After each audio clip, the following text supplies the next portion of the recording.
Got some off-brand Oreos.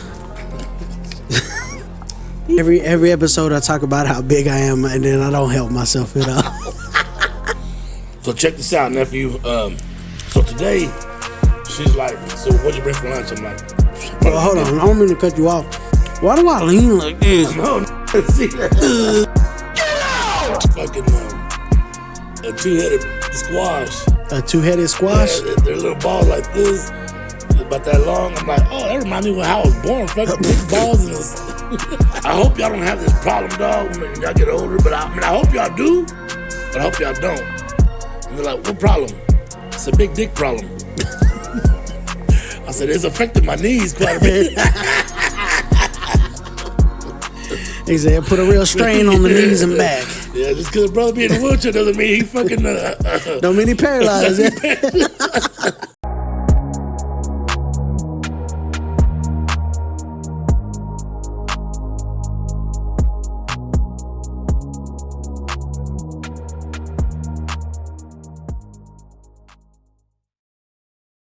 What's going on? What's going on, late night family? We back in the building. Finally. Coming to bring you another exciting episode of Late Night Conversations with Uncle Nephew. I am your host, King J, also known as Nephew. And to my left is my co-host, JR, Big Unc. What's up, Big Unc? Hey, dog. We back. We back, dog. We back again. You was out on vacation and... Yes, man, the vacation lasted longer than I thought. Hey, well, I'm glad you did, dog. I mean, I'm glad you had a good time. I know we talked a couple of days or whatever. It's a yearly vacation with your family, your parents, and your brothers, and your kids and stuff, man. I'm glad you get to do that every year, man. And but we back. We back, baby. Yeah. And it feels good, too, man. I had a good time, man. I felt like I haven't had a vacation since the last year's trip. Yeah. I mean... Because I didn't go with my wife's family. They went, and I stayed working and stuff, so... Yeah, I remember you were all sad and stuff. I was hurt, dog. I was like, damn. Hey, man, but, bills come before thrills. For sure. You know I got to work hard. Yeah, but, bills before thrills sometimes, hey, dog. I like that. Yeah, I like that. But, man, we're back, and we got an exciting episode planned for y'all tonight. Right. But before we jump into tonight's episode, I just want to say, if this is your first time joining the Late Night family for our podcast, man, we just want to say welcome to the Late Night Conversations with Uncle Nephew podcast. I am your host again, King J, and we hope you enjoy your time with us. Right. We try to make the content as exciting as we can, and I got a good story for y'all tonight. But like I said, if this is your first time joining us, do us a favor. If you enjoy the content tonight, man, hit that follow button wherever you're watching your podcast at. I mean, that could be Facebook, that could be Spotify, Apple Podcasts, YouTube, basically any platform that you get your podcast from. We're on that platform. Right. So give us a follow, man. We'd really appreciate it. Hit us a like, share with all your friends and family. Right. It'd be greatly appreciated. Right. And especially on YouTube. If this is your first time watching on YouTube, we just want to say thank you. And if you enjoy the content, hit that subscribe button. And punch that bell in the face so you get notified every time we drop a video, and that is every Friday, 8 a.m. Yep. But yeah, without further ado, let's jump into today's episode. Unc, I got something good for you tonight. Yeah, you were saying, so let's go. Good. So tonight, we're going to cover something that we may have touched on in our earlier episodes. One of our first episodes? One of our, it had to have been one of our first 10 episodes. Okay. So we just didn't do a deep dive into it. Right. And so I want to revisit this case. Because it's crazy, man. Refresh my memory on that, nephew. Okay, so let's go ahead and just jump into the case, and I'll refresh it as we go. Cool. So there's a hotel in downtown Los Angeles where shadows linger longer than they should, where tragedy clings to the walls like a stain. That hotel is the Cecil Hotel. The Cecil. I remember that one. Exactly. It's one of the world's most famous, paranormal. And we're going to jump into something about the Cecil a little bit later. Okay. But we're going to dive into this case. Over the decades, it has housed drifters, criminals, and even killers. Right. And in 2013, it became the stage for one of the most disturbing mysteries of our time. 2013. The death of Elisa Lam. I'm trying to remember that one. Yeah. Once we start getting in here, you'll kind of remember it a little bit. So let's dive into who she was. So Elisa was just 21 years old. She was a college student from Vancouver. She wanted adventure, freedom, and California sunshine, but instead, she found herself in a place steeped in darkness. When she checked into the Cecil Hotel, she couldn't have known its history. I mean, she was from Vancouver. Right. She had no prior knowledge. Yeah. Its history includes some suicides from its upper floors, murders in its hallways, and residents even like Richard Ramirez, the Night Stalker. He was there. He prowled and roamed the halls at night and stayed there as his base of operation for a while. That's insane. It's crazy, right? Right. So some say the Cecil isn't just cursed, they say that it feeds on despair. The last time Elisa was seen alive was inside the hotel's elevator camera. Okay. So they have video footage of her, man, and it went crazy. I think I remember now. Yeah. Dude, it went crazy. And matter of fact, I'm going to go ahead and put the footage up right now so they can watch it. Right here? Yeah, right here.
But yeah, so the last time she was seen alive was inside the hotel's elevator. Surveillance footage captured her acting strangely, pressing multiple buttons, hiding in the corners, stepping in and out if something or someone was just beyond the door. Right. At times, she would wave her arms wildly around as if she was fighting off an invisible presence.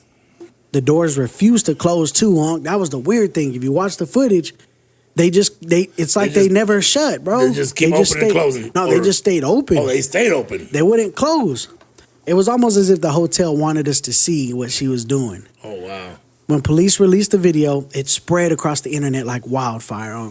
Millions of viewers felt the same unease, man. When you watch that video, it makes you feel weird. Yeah, you get your skin crawl a little bit. Because there's no audio. It's just like her. Oh, so you're watching and you're like, oh, shit. Yeah, it's weird, dog. Right. It almost looks like she's possessed almost. Okay. The way she's like moving her hands, it's crazy, huh? So was she running from someone, suffering a breakdown, or was she interacting with something unseen? Something that belonged to the Cecil's long haunted past.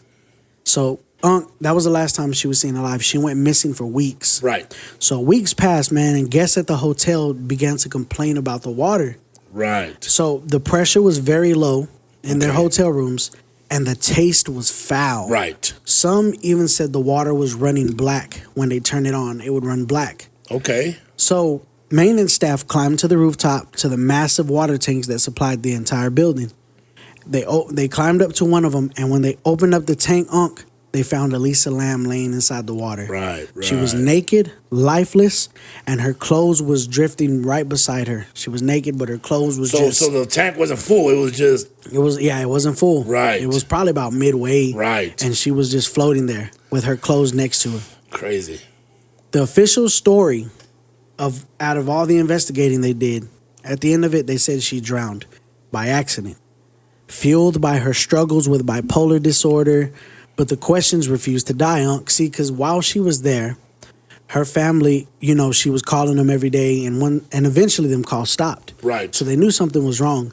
But they also knew that she was struggling with bipolar disorder, severe depression, and she was on depression meds and things for her bipolar disorder. And it was even crazy, Unc, because there was times where she was rooming with people. Right. Like she was roommates with some other girls. The girls went and complained, and they made Elisa move to a separate room. Oh, because of her bipolar disorder. Yes, and she was just being weird. Right. So she really didn't fit in, man. So she was already having issues with other people besides her own mental state. Her own mental state. And it's crazy because that's why they're attributing that this was an accident. Maybe she just got so jacked up in the mind that she crawled up the tower and threw herself in. So the tower was not sealed on top of So it wasn't sealed, Unc. There's just a door, a big metal door. But here's the thing, Unc. She was a little girl. Right. This door was heavy. It took some force for a grown man to lift it. To open it, okay. So they don't know. There's two things. It was shut. So how did she open the door fully, throw herself in, and then the door is shut? To this day, nobody knows. Okay. The investigation's been done and over with, and there's that's the official. Official is suicide.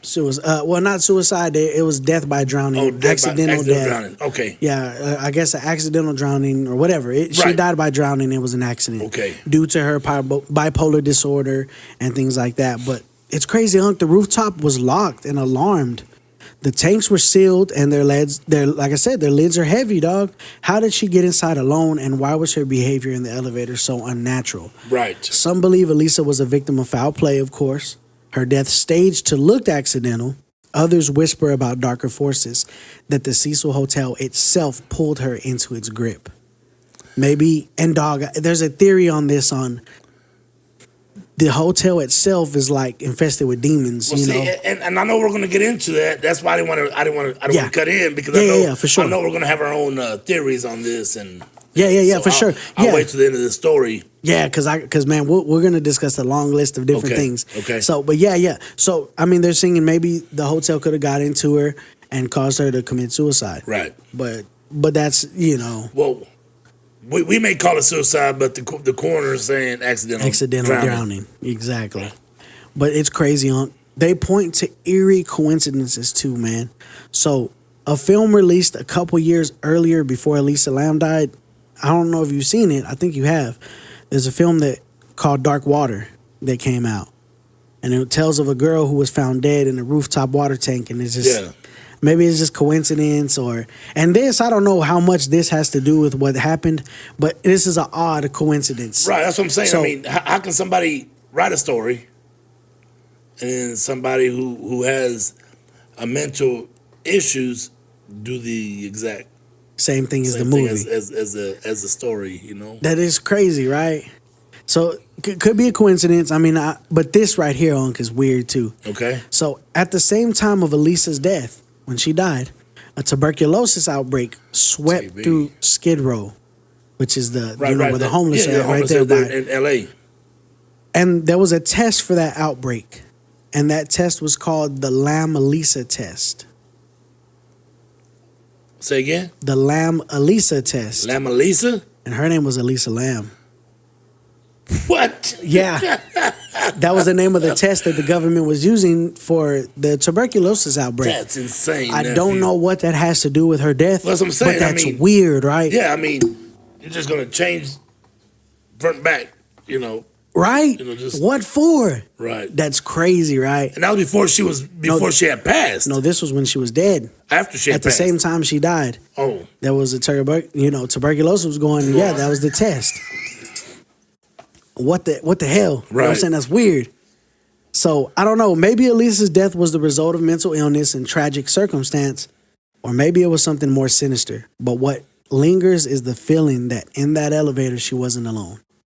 And if the walls of the Cecil Hotel could speak, I wonder what they would tell us. And it's crazy to me, dog. Like, when you watch the footage, I don't know if it's just because of there's no music or no sound, but it's just the way she was acting, dog. That's what I'm saying. Yes. The eeriness of her movements. Yes. Yes. Watch. Check this out. So she's there trying to shut the doors, and they won't shut. And yet they won't shut. They won't shut, dog. Oh, she's looking for somebody. Now she's hiding from somebody. Oh, that's crazy, dog, because you can just feel her. She's talking to herself. Dog, the elevator won't close. That's what I'm saying. Look at her mouth. She's over there talking to herself. And you can tell she's frightened. That's what she looks like, right? Look how she steps out. She looks. She jumps out. What?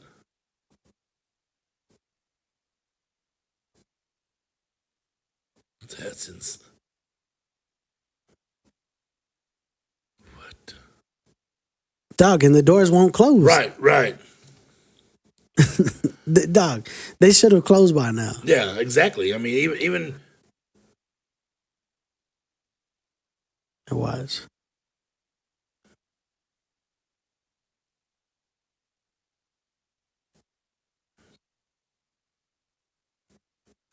you can tell she starts pressing all the buttons. All the buttons to see if it was shut or.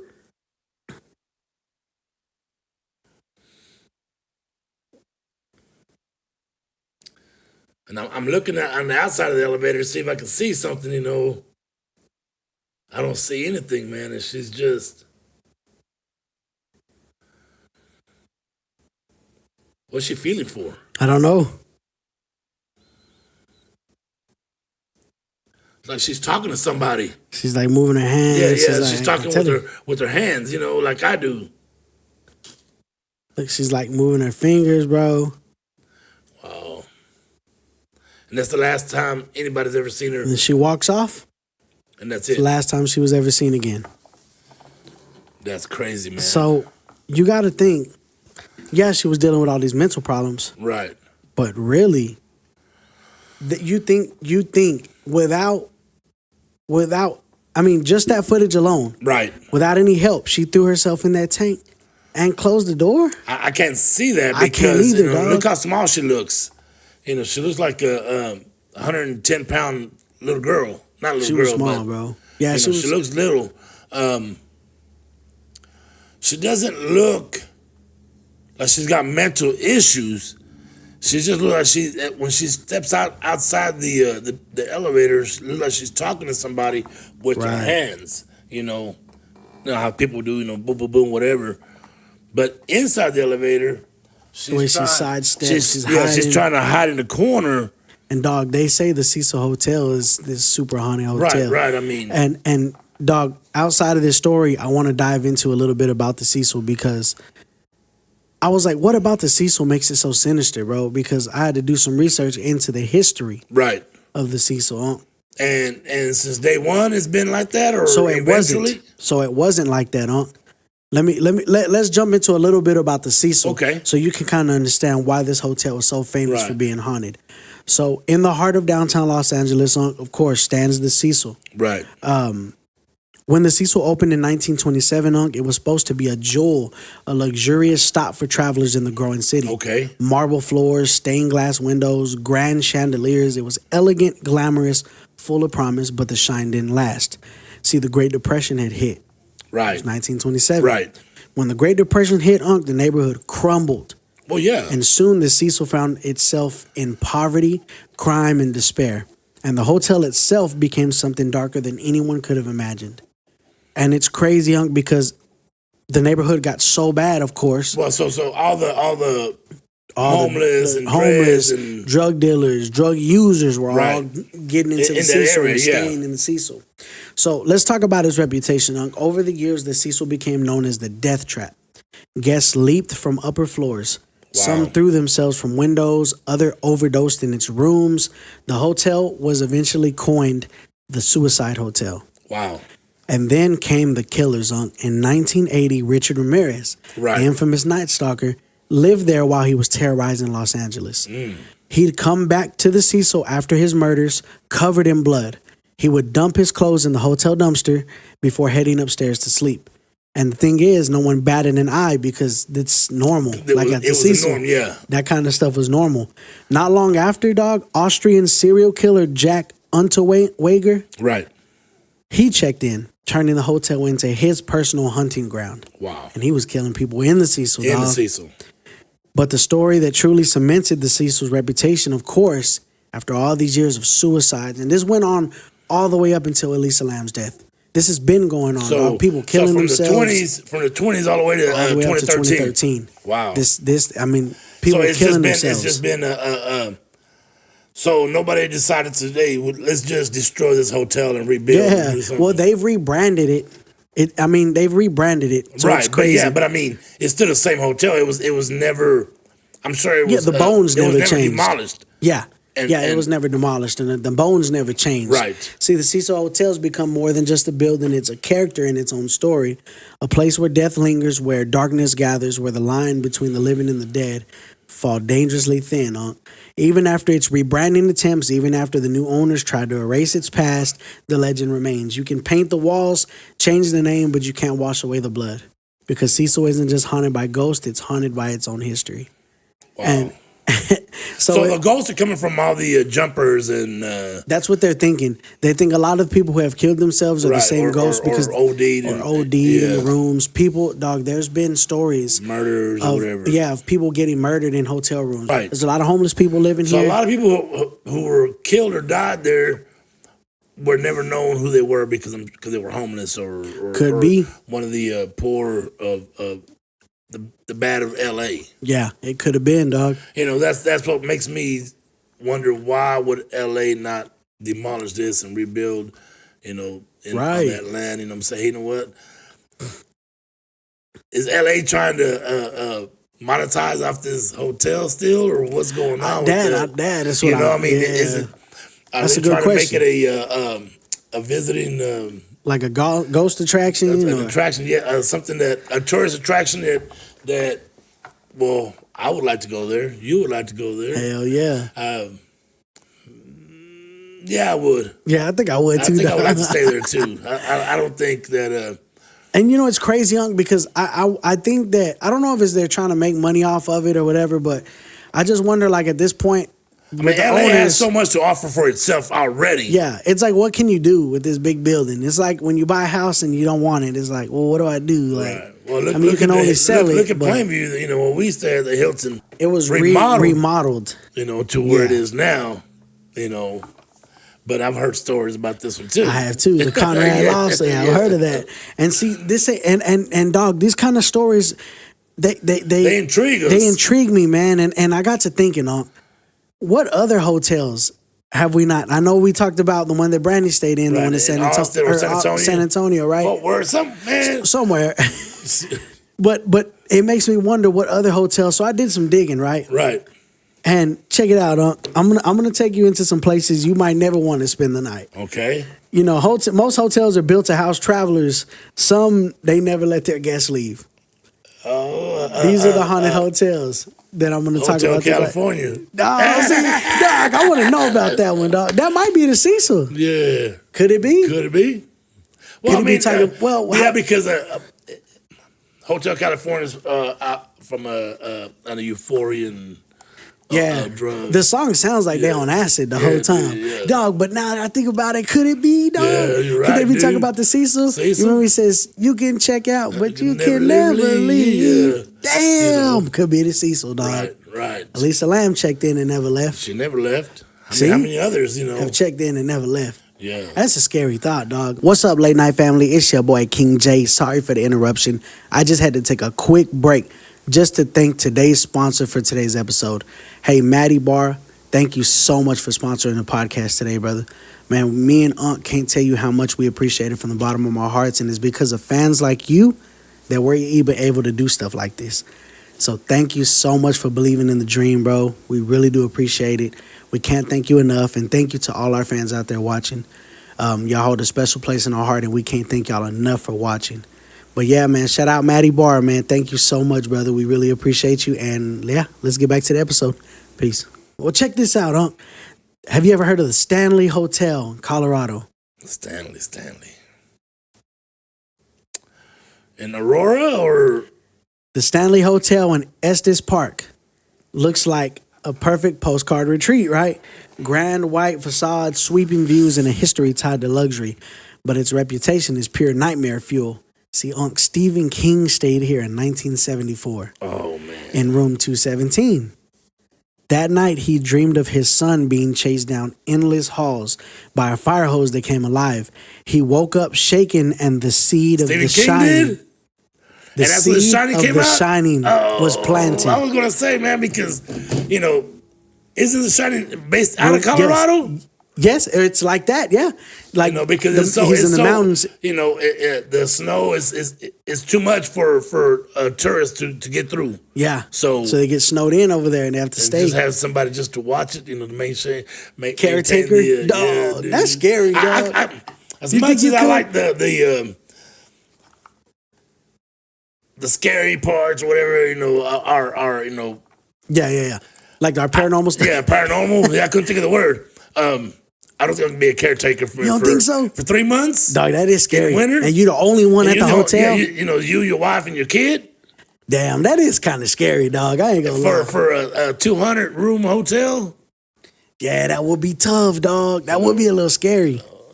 See, yeah, that's where he got The Shining from, man. It says guests have reported the piano in the ballroom playing by itself. Well, look at Nicholson, man. But yeah, can't nobody play that part.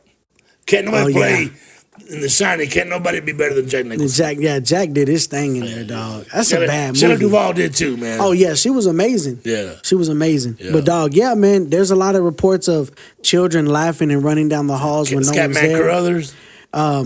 Figures lingering in doorways before disappearing. And room 217, where he stayed in, remains one of the most requested and feared rooms in that hotel to this day. I can see it being the request because Stephen King stayed there, but feared? I guess because of the stuff that happens in that room. See, Unc, and that's not the only one. Look, let's move down to Eureka Springs, Arkansas. It's home to the Crescent Hotel. Built in... What's Arkansas got besides the swamps? Check it out, dog.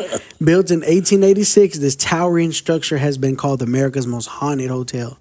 Its dark history began when a con artist named Norman Baker turned the building into a so-called cancer hospital in the 1930s. Patients checked in with hope, but many never left. Their bodies were Was he a doctor? I don't know. He was a con artist, dog. They don't tell him what the hell he was doing. So, dog, it says that their bodies were said to have been hidden in the walls, buried in the basement, or discarded without a trace. Today's guests reportedly were here ghost nurses pushing gurneys down halls. Oh my goodness! Patients crying out in pain, and a spectral figure in a white doctor's coat, believed to be Norman Baker himself, still prowling the property, dog. Let's go, dog. Dog, that's what's dog. At least one night, dog. Ghost doctor, that's tough. And that's crazy. And not just that. I mean, people screaming in agony. Could you imagine being in a room and you hear somebody? My leg, my head, or I thought you were gonna say my testicles. Oh no, what is he doing in there? No, can you imagine? But not really hearing dog. Something like that. An old man or an old lady, howling, like screaming, or you see somebody pushing a gurney down the hallway. Dog, that's scary, bro. Yeah, dude. And see, okay, so let's take it down all the way up to Canada, dog. Travel north to the Canadian Rockies, where the Grand Banff, I don't know how this. It's Banff, Banff. Banff Hotel? Banff Springs Hotel sits like a castle, but beauty can't cover its shadows. In Vancouver? And it is no. I don't know where that's at. It's just in Canada. Yeah, somewhere in Canada. It says, but beauty can't cover its shadows. One of its most famous legends is the Ghost Bride. So apparently, a woman in a flowing white gown is seen descending the staircase, her face hidden, her steps silent, and according to legend, she fell to her death on her wedding day. Ooh. Some say she dances in the ballroom alone at night, forever waiting So the she celebration never left. that never came. She never left, dog. Guests have also reported phantom bellhops, polite, helpful, and terrifying once they vanish before your eyes. So they're good to you, but then you're like, oh shit, he disappeared. Yeah, could you imagine? Dude would be like, "Oh, here's your towels, ma'am," and then they just disappear. Damn. Yeah, that would be scary. Who the hell was that? Right. Or you call up there and you be like, "Oh, we're gonna bring you some new towels that you requested." I'm like, "Oh, don't worry, the bellhop already brought them up here." They're like, "What bellhop? We don't have nobody working tonight." Oh man, shit. that would be like, yeah, that would be crazy, dude. Dog. And so I'm like, damn, bro. And then look, of course, on top of that, the Queen Mary in California. Have you ever heard of that one? No. The ship, the Queen Mary. Okay. The Queen Mary once was a luxury ocean liner. It was a big ocean liner. I was gonna say it sounds like an ocean liner. It doesn't sound like a hotel, but yes. So this was an ocean liner type hotel. Like it was basically like an earlier cruise ship. right. It now sits docked in Long Beach, California, as a floating hotel, but its decks are crowded with more than tourists. The ship's engine room is notorious for paranormal encounters. See, during World War II, a sailor was crushed to death by a heavy door. His spirit is still seen wandering the machinery. Visitors describe sudden temperature drops, the sound of boots on steel, and even voices echoing in silence. Cabin B340 is so active with paranormal reports that they had to close it for years. Guests who dared stay the night spoke of bed sheets being ripped off them, faucets turning on, and dark figures sitting at the foot of their beds. I think I could deal with the dark figures or faucets, but having your sheets ripped off of you, dog. You know, you're just laying there all of a sudden, and no, dude, that I can handle, oh shit, I see somebody at the end of my bed, knowing they're not gonna do nothing to you, man. But when they're tugging when at they're you, messing with you like that, dog, physically grabbing things, picking things up, just like we just went and seen The Conjuring, the new one. And it does show a scene. Remember, we covered it, the Smurl family. Yeah. Remember, I was talking about the dog. It does show a scene. It picked the dog up. Boom, boom. Oh, yeah. Slammed him against the wall twice, bro. And I was like, damn, dog. Like, when ghosts start physically, like, touching you and hurting you, that's different, dog. That's not just like Casper. Time to get out. Yeah, Casper the friendly ghost there, dog. I can deal with Casper. What other place? But... Well, when things start getting moved around and thrown at you, and dog, and that's all this episode. Conjuring that's the last one, supposed to be, right? It's supposed to be the last one for sure of the series. It's like the 10th or 11th film in the universe. Right. And I'm kind of sad about it because I love the Conjuring universe. Did you like the ending? I haven't seen it, so were you happy with the ending of it, or? I'm gonna be honest, or do you think there should be another one following that? I don't think there should be another one. I just think they could have did this one better, to be honest with you. When we covered the Smurl family case... Yeah, but at the same time, nephew, I think we have so much high hopes for something to... Yeah, you're right. Let's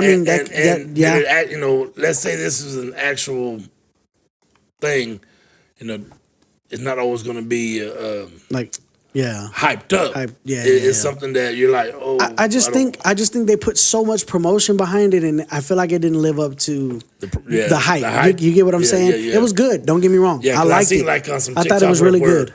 Where some of the previewings or whatever it's called, bro, they had preachers, handing out holy water and blessing the people before they went in and stuff like that. It was good. Don't get me wrong, but I think it could have been done better. Yeah. But outside of that, the reason why I was bringing up all these hotels and things like that, and just back to Elisa Lam is, I guess we can say, it intrigues me, man, when I hear these stories.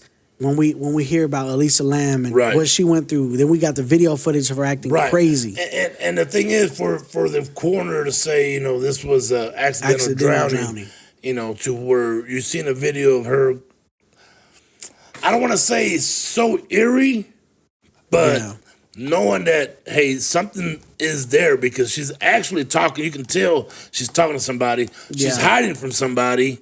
Right. And then for her to be just disappear and found in a water tank a week later, in a tank where, and it's like, obviously she's not strong enough to open the door, right, or close it on her own. And then with her clothes off her body. That's what I was just gonna say.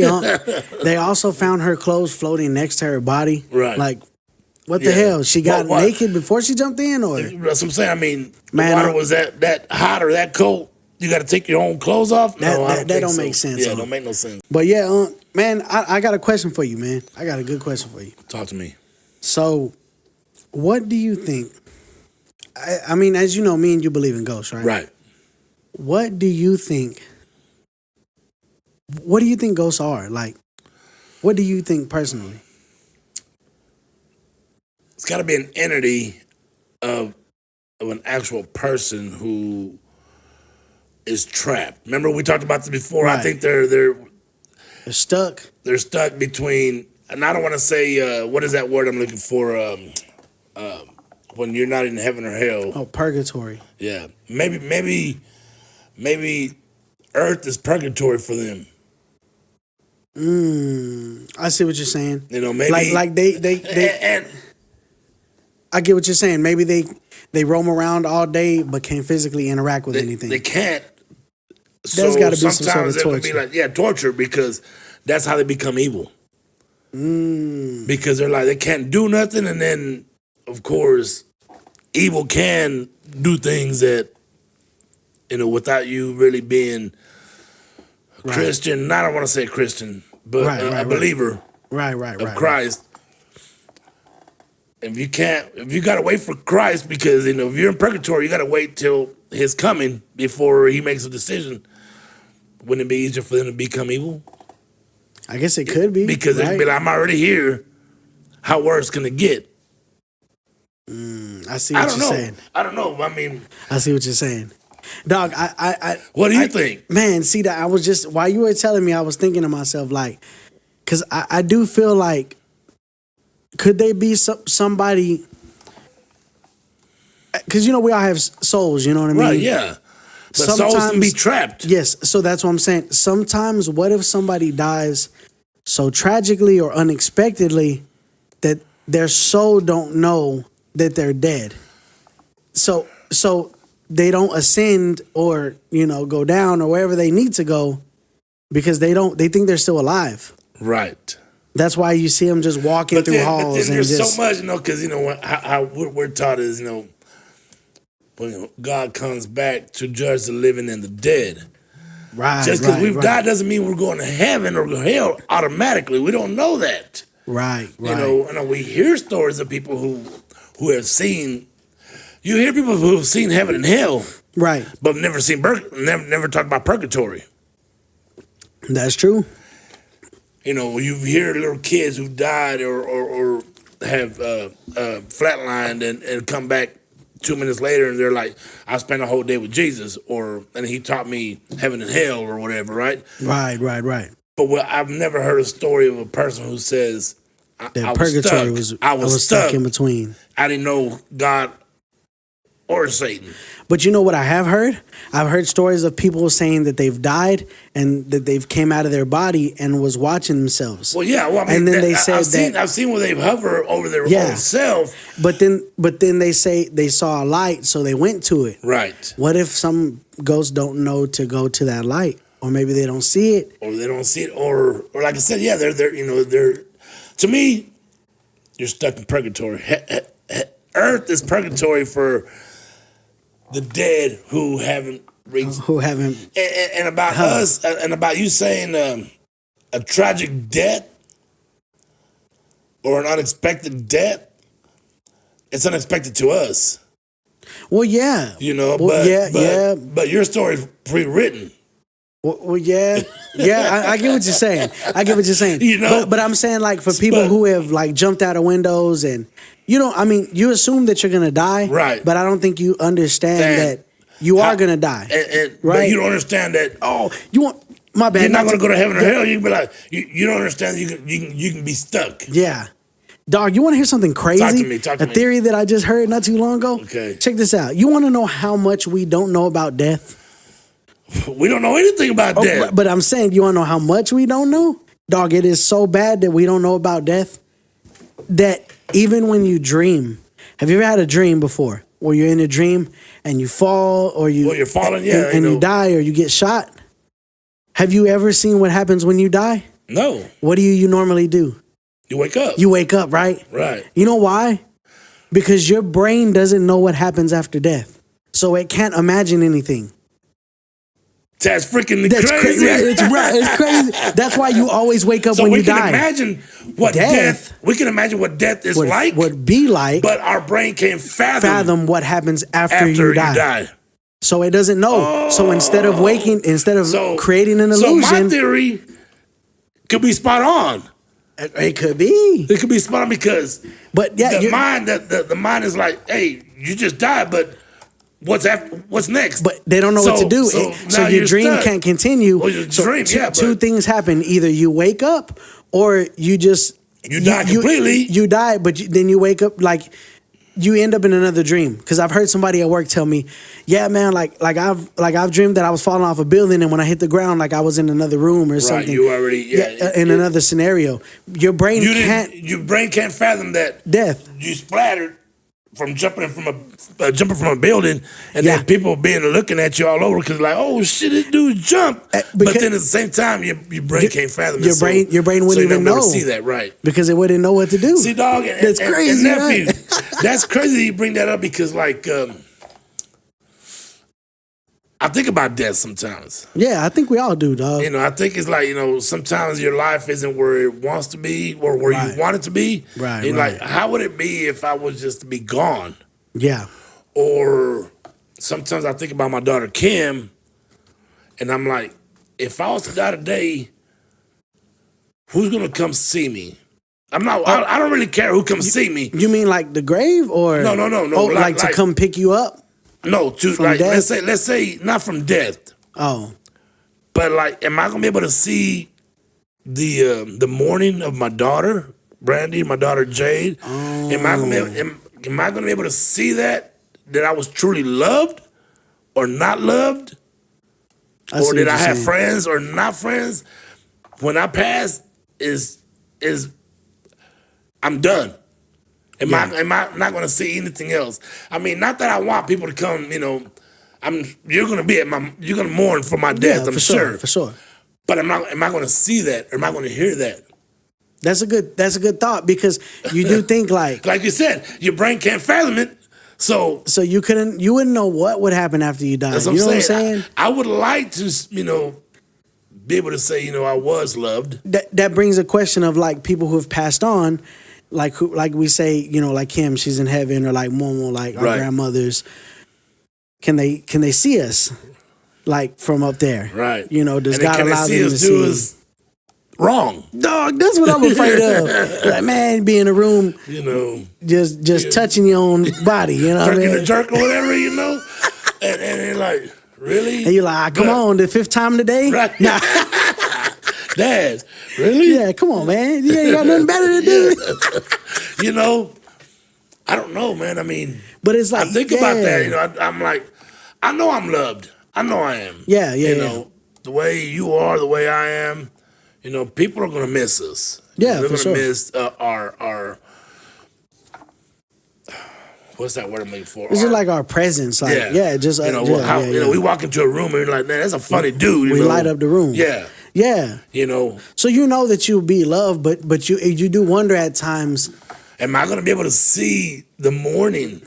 Does Kim know how much I mourn for her right now? I'm sure, dog. I mean, if you does she know how much like it affected your life daily? Yeah, how it affected my life on a daily. Yeah. That even though I've got other children, and I love them dearly, I still mourn for Kim. I still mourn for Ray. I still mourn for my mother. Yeah. I don't think the loved ones, the feeling of mourn don't ever go away. But you do realize that it gets easier. It gets easier to deal with because you find different ways to deal with it, Right. or as time passes, I know time that heals wounds. I can't cry all day long. I've got to work. I've got to, Well, because for us, life keeps moving. You know what I mean? And it doesn't stop for us. Yeah. For them, it's over. We hope that everlasting life that your new life begins. It's everlasting. Yeah. Of what we've been taught. Yeah, exactly. But that's what I'm saying. But no matter what, there's that question: is God real or not? Or are you willing to take that chance? Yeah. That's a tough chance to take. If you don't believe in God and there is an afterlife, now you're out of it. But if you believe in God and there wasn't no God, you at least lived a good life. You at least lived a good life, and now you're just turned to dust. Your life is over completely.